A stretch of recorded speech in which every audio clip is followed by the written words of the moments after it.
నెల్లూరు జిల్లాలో కీలకమైన సాగునీటి ప్రాజెక్టు పనులు ముందుకు సాగడం లేదా? నెల్లూరు సంగం బ్యారేజ్ల నిర్వహణను గాలికొదిలేశారా? నిధుల కోసం ఇరిగేషన్ అధికారులు పంపుతున్న ప్రతిపాదనలు కార్యరూపం దాల్చడం లేదా?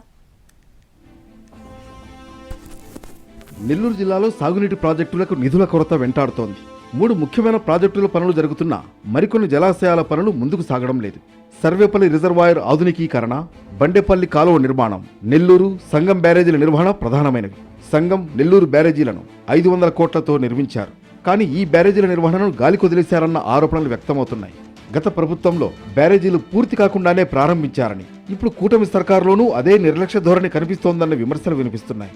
ఈ 2 బ్యారేజీల దగ్గర గేట్ల నిర్వహణకు ఒక్క టెక్నికల్ ఆపరేటర్ లేరంటేనే పరిస్థితి ఎలా ఉందో అర్థం చేసుకోవచ్చు.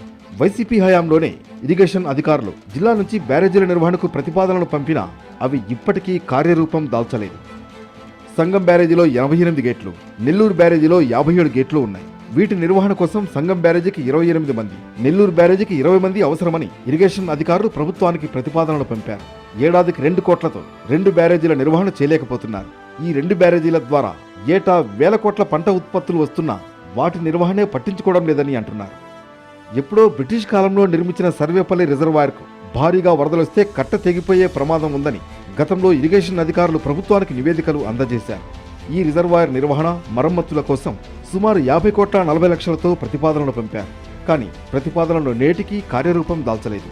ఇక సర్వేపల్లి నియోజకవర్గంలో 30 కోట్లతో చేపట్టిన బండేపల్లి డేగపూడి కాలువ పనులు ఇప్పటి వరకు 30% పూర్తయ్యాయి. ప్రస్తుతం కాంట్రాక్టర్ చేతులెత్తేయడంతో పనులు ఆగిపోయాయి.